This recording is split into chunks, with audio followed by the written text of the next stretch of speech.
When the spokesperson for the President of the United States, Jay Carney, stood up before the American people and said, quote, IRS line personnel had improperly targeted conservative groups.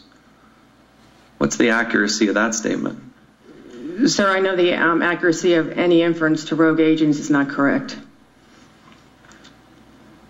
There had to be a moment when you went back home, you're kind of by yourself. What was that like? Well, like I said to the other gentleman, it was like a nuclear fallout. I mean, the press hounded my family and me. They were hounding us at work. So, I mean, it wasn't a character builder. Why did they do that? Why was everybody? I don't have any factual knowledge of why they said what they said or why they did what they did.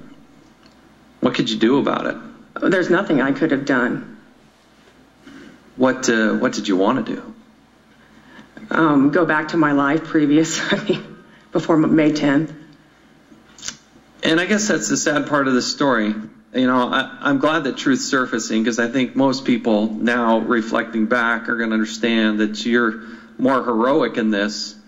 And really, I think when you have such senior, powerful people in Washington, D.C., trying to discredit you and your person, your service, it's just wrong.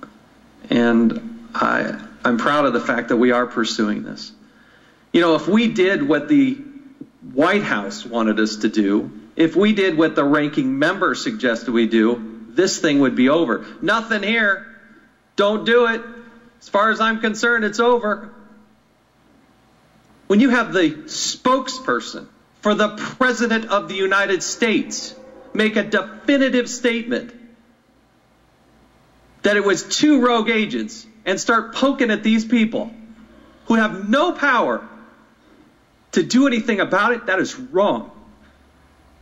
How dare anybody suggest that we're at the end of this?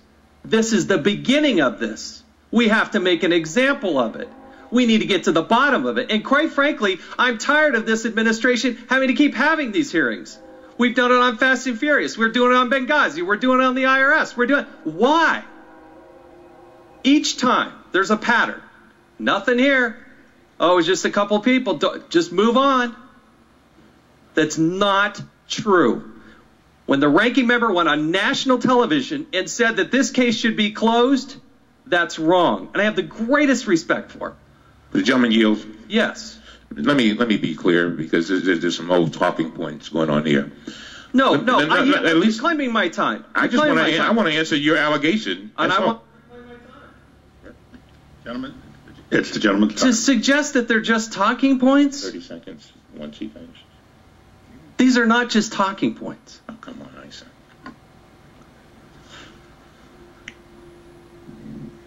Yield the gentleman time.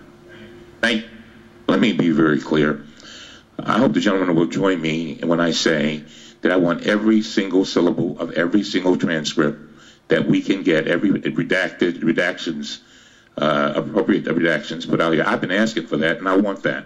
What I said was, when it came to the issue of saying that the president and the White House was responsible for this, I said that the evidence to that point, and continues to be, not there. As far as the investigation is concerned, I want us to get to the bottom of that. And I really mean that. It is very, very, very important. So I just wanted to make that clear. Can I ask unanimous consent for 30 seconds? Of course. Part of the reason it has risen to this level is that you have the White House spokesman, Jay Carney, blaming one of the people sitting there at this table. You have the former acting commissioner saying it was 2 rogue agents. It was the most powerful people in Washington, D.C. placing blame on the person sitting before us. And that's why it continues forward. And that's why I do think the White House is now engaged in this.